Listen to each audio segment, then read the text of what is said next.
The pilot boat John Guy docks at the Stone Quay of St. Mary's. William steps onto the Isles of Scilly in May 2024, his first overnight journey since the princess began her recovery. He arrives as Duke of Cornwall, but the greetings from the islanders focus entirely on the woman waiting at Adelaide Cottage. While breaking ground on the new healthcare wing at St. Mary's Community Hospital, the prince breaks from the formal script.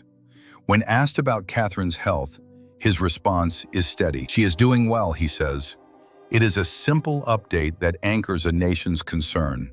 This glimpse into their family life reveals a prince who recognizes the full weight of his wife's role. He is the public face of the institution, but Catherine remains the engine of the household. If you value this respectful record of the princess's service, joining our community helps preserve this history. William's work on the islands, prioritizing a facility that weaves together medical and social care, mirrors Catherine's own decade of advocacy for mental health. He builds the external structures of the monarchy while she maintains its heart. This partnership reflects the quiet discipline seen in the Queen Mother. The strength of the throne remains anchored in the person standing beside the king. Catherine stands in a sunlit classroom in Reggio Emilia. She ignores the earpiece provided for translation. Instead, she addresses the circle of Italian educators in their own language. Her voice is steady as she discusses the Loris Malaguzzi approach, using technical terms that require no clarification from the staff. On the wooden table before her lies one leather-bound briefing binder.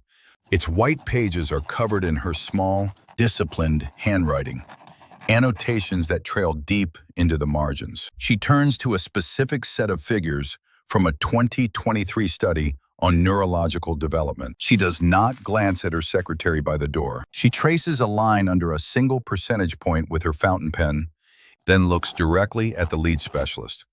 The room is silent except for the scratch of pens on paper. The local officials who had prepared a brief introductory tour now find themselves in a deep technical exchange. Catherine points to a diagram of a child's brain at age 5, her finger resting on the data. She asks a question in fluent Italian regarding the longitudinal impact of community-based play. The specialist adjusts his glasses and leans closer to the table. The scheduled 20-minute meeting has already passed its mark, but the princess does not look at the clock. She waits for the answer, her pen poised over the margin of the next page. The return to service in May 2026 marked the unveiling of a new architecture for the crown. Following the quiet victory of remission in 2025, the palace formalized a systemic shield that protects the princess's reservoir of strength. The frantic tours of the past have been replaced by a calculated economy of motion, a choice that prioritizes the longevity of the institution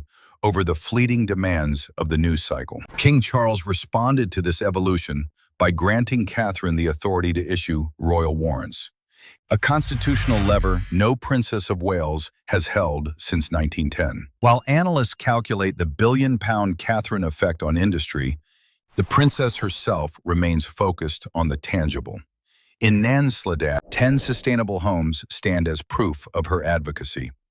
On the Isles of Scilly, she recently planted a sapling to replace what was lost to Storm Goretti, a physical act of restoration after the gale. The focus now shifts to the first major global deployment since her recovery, a high-stakes state visit to the United States in late 2026. The logistical planning for this tour is already circulating between the Foreign Office and the princess's private office. Does this shift toward a more protected, professionalized role for Catherine strengthen the monarchy's future? Or does it risk losing the personal connection that has always sustained the crown? Share your thoughts below and subscribe as we record this transition.